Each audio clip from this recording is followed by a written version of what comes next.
सिन्हा।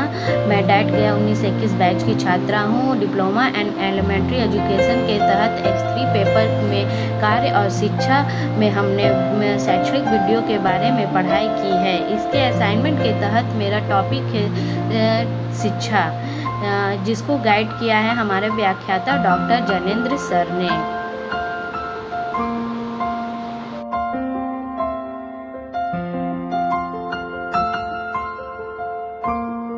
शिक्षा का अर्थ जो मैं आज आपके साथ डिस्कस करने जा रही हूँ, शिक्षा का महत्व, शिक्षा के प्रकार, शिक्षा के स्तर, ये सब मैं आज आपको बताने जा रही हूँ। सबसे पहले शिक्षा शब्द का निर्माण कैसे हुआ ये मैं आपको बताने जा रही हूँ। शिक्षा शब्द का निर्माण संस्कृत भाषा के शिक्ष धातु में अप्रत्यय जोड़कर बना है और शिक्षा का अर्थ होता है, स्पष्ट अर्थ निकलता है शिक्षा का सीखने सिखाने की प्रक्रिया। मतलब सीखने सिखाने की प्रक्रिया जो होती है वो शिक्षा कहलाती है और ये प्रक्रिया निरंतर चलने वाली प्रक्रिया होती है। ये प्रक्रिया कभी रुकने वाली नहीं होती है और शिक्षा ऐसी शिक्षा होती है जो हर उम्र हर समय ग्रहण करने वाली चीज़ होती है। शिक्षा हम कहीं भी किसी से भी शिक्षा को हम ग्रहण कर सकते हैं। मैंने आपको शिक्षा का अर्थ बताया। अब मैं प्रमुख विचारकों के अनुसार शिक्षा का परिभाषा बताती हूँ। महात्मा गांधी के अनुसार उनका शिक्षा के प्रति क्या राय था वो बताने जा रही हूँ। महात्मा गांधी से तात्पर्य है वो ये कहते हैं, मनुष्य और बालक के शरीर, मन तथा आत्मा का सर्वांगीण विकास होता है शिक्षा। मतलब वो कहते हैं कि मनुष्य और बालक का जो विकास होता है वो शिक्षा पर ही निर्भर होता है।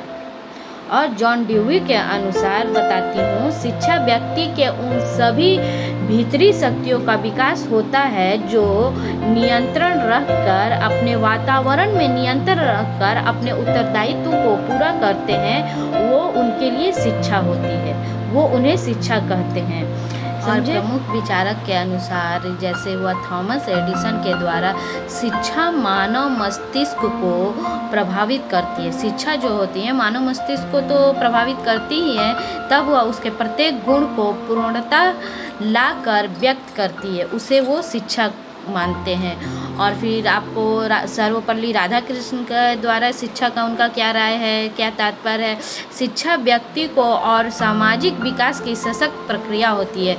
मतलब शिक्षा व्यक्ति को और सामाजिक विकास की सशक्त प्रक्रिया जो होती है वो शिक्षा कहलाती है उनके अनुसार।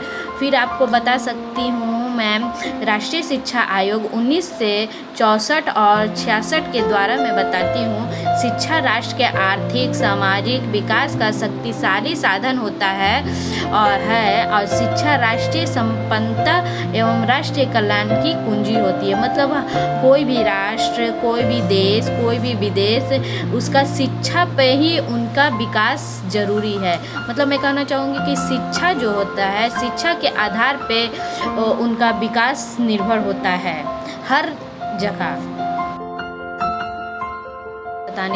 अब मैं बताने जा रही हूँ शिक्षा के प्रकार। शिक्षा के 3 प्रकार होते हैं। एक पहला होता है औपचारिक शिक्षा, दूसरा होता है निरौपचारिक शिक्षा और तीसरा होता है अनौपचारिक शिक्षा।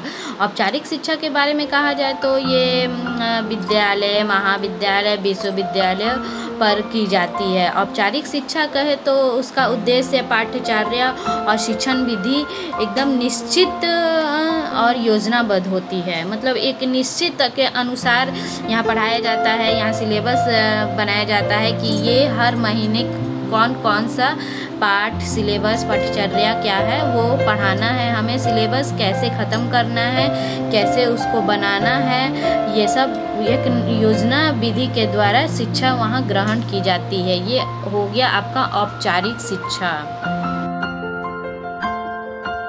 और मैं अब बताने जा रही हूँ निरौपचारिक शिक्षा।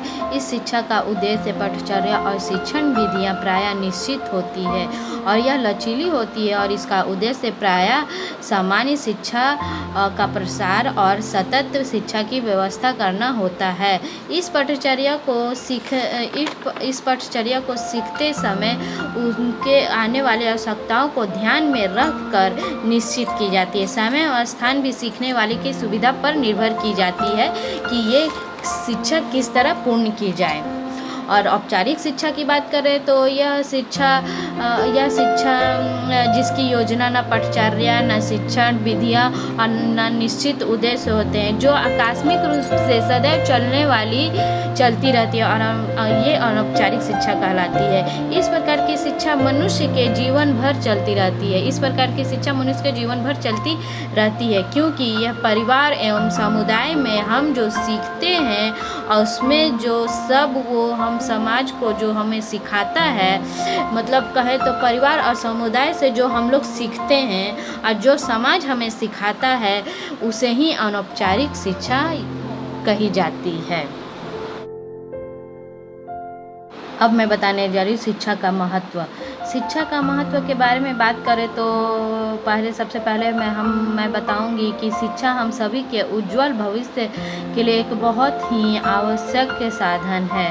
शिक्षा बहुत ही आवश्यक साधन है शिक्षा सभी के लिए। शिक्षा का उच्च स्तर लोगों को सामाजिक और पारिवारिक सम्मान तथा एक अलग पहचान बनता है। अगर हम शिक्षा ग्रहण करते हैं, शिक्षा ग्रहण करने से हमारी अलग पहचान बनती है, और शिक्षा सभी के लिए सामाजिक और व्यक्तिगत रूप से बहुत ही महत्वपूर्ण होता है। यही कारण है कि हम शिक्षा को हमारे जीवन में इतना महत्व रखते हैं। क्योंकि शिक्षा से हमारे परिवार में, खासकर परिवार में अलग कहे तो मतलब परिवार में एक अलग इमेज बनता है। परिवार में थोड़ा उच्च स्तर का प्रभाव पड़ता है शिक्षा ग्रहण करने से, और मतलब सभी लोग कहते हैं कि हाँ ये बहुत पढ़ा लिखा है, तो अच्छा खुशी मिलती है। और शिक्षा हमारे जीवन में इतना महत्व रखती है कि शिक्षा एकमात्र साधन है जिस पर मानव जाति का भविष्य निर्भर करता है। शिक्षा ही एकमात्र मूल्य संपत्ति है जो मनुष्य प्राप्त कर सकता है, और शिक्षा का अर्थ ज्ञान प्राप्त होता ही है। सही बात है, मूल संपत्ति शिक्षा ही है। अगर शिक्षा आप ग्रहण करते हैं तो आप कभी भी भूखे नहीं रह सकते हैं। और मैं बोलूँगी कि शिक्षा वह शब्द है जो इंसान को जीवन जीना सिखाती है। सही बात है, अगर इंसान को अच्छा जीवन यापन करना है तो शिक्षा को ज़रूर अपनाना चाहिए, ताकि वो भविष्य के लिए, उसके बच्चे के लिए वो अलग पहचान बना सके शिक्षा ग्रहण करने से। और मनुष्य के जीवन का आधार ही शिक्षा है। अगर समाज में अशिक्षित व्यक्ति जो होते हैं, समाज में अशिक्षित व्यक्ति को पशु के समान समझा गया है, और शिक्षा से ही समग्र विकास होता है। शिक्षा का समग्र विकास होता है। दुनिया में शिक्षा ही एकमात्र साधन है जिससे हर कोई ग्रहण करना चाहता है। मतलब हम कहें तो शिक्षा को हर कोई ग्रहण करना चाहता है, चाहे वो पुलिस हो, चोर हो, चाहे अमीर हो या गरीब हो। सभी चाहते हैं कि हम एक अच्छी शिक्षा ग्रहण कर सकें ताकि एक अच्छा जीवन यापन कर सके। और सभी चाहते हैं कि हमारा बच्चा एक अच्छा इंसान बने, और अच्छा इंसान बने। हमारे समाज में शिक्षित व्यक्ति का एक अलग ही पहचान होती है और स्थान होता है। एक अच्छे चरित्र का निर्माण केवल शिक्षा के आधार पर ही संभव है। हमारा जो समाज है, या फिर हम अपने घरों में ही छोटे बच्चों को बचपन से ही बोलते हैं पढ़ाई करो पढ़ाई करो। क्यों बोलते हैं? क्योंकि हम चाहते हैं कि वो हमसे भी अच्छा जीवन यापन करे अपने लाइफ में, और वो अच्छी शिक्षा ग्रहण करे। और बच्चे को हम क्या करते हैं कि बचपन से ही शिक्षा के बारे में बताते हैं कि शिक्षा क्या होता है, शिक्षा का महत्व क्या होगा तुम्हारे लाइफ में, ताकि तुम्हारा लाइफ कितना अच्छे तरीके से चलेगा। इसलिए हम उसको शिक्षा के बारे में बताते हैं, और हम बताते हैं कि शिक्षा से उसका ज़िंदगी, उसका लाइफ कैसे सुधरेगा, और उसे शिक्षा ग्रहण करने के लिए हम उसे दूर दूर तक भेजते हैं। अब मैं बताऊंगी शिक्षा के माध्यम से हमारी परेशानी जो होती है, जो बड़े बड़े समस्या होती है, वो शिक्षा के माध्यम से यानी बुद्धि के माध्यम से ही सुलझाया जा सकता है। इतना ही नहीं, शिक्षा के माध्यम से बड़े बड़े लक्ष्यों को भी पूरा करते हैं हम। अपना लक्ष्य को पूर्ति के लिए शिक्षा हम अपने लक्ष्य की पूर्ति के लिए शिक्षा का सहारा लेते हैं, क्योंकि जैसे हमें आईएएस बनना है या आईपीएस बनना है या फिर हमें डॉक्टर इंजीनियर बनना है, तो हमें शिक्षा को पहले ग्रहण करना पड़ेगा। हम अपने लक्ष्य को प्राप्ति के लिए पहले हम शिक्षा को ग्रहण करेंगे, तभी तो हम अपना लक्ष्य को प्राप्त कर सकेंगे, हासिल कर सकते हैं। इसलिए पहले हमें शिक्षा को महत्व देना चाहिए। शिक्षा पहले हम ग्रहण करेंगे, तभी हम अपने लक्ष्य को हासिल कर सकते हैं। और अपने जीवन को सरल और सुखमय केवल शिक्षा के आधार पे ही हम लोग बना सकते हैं।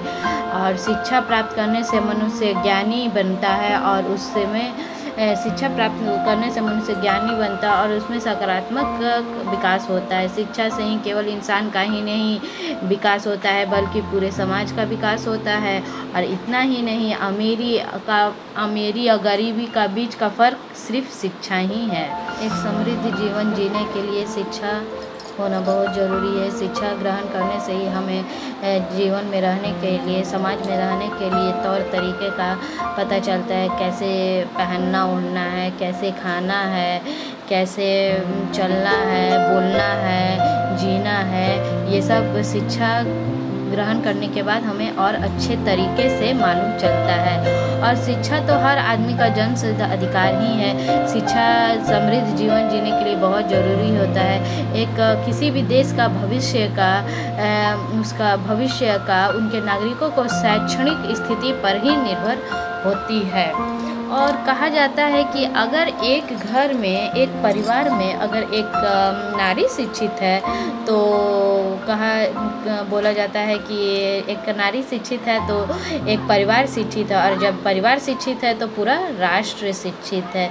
और एक नारी के लिए तो शिक्षा बहुत ही इम्पोर्टेंस रखता है, और ख़ासकर मेरे लिए भी शिक्षा बहुत ही महत्वपूर्ण है, क्योंकि हम तो चाहते हैं कि हम भी एक अपना अच्छा ज़िंदगी जिएं और अपने बच्चे को भी एक अच्छी ज़िंदगी दें, और हम आगे बढ़ें और मेरे बच्चे लोग आगे बढ़े, जिससे मुझे बहुत खुशी होगी।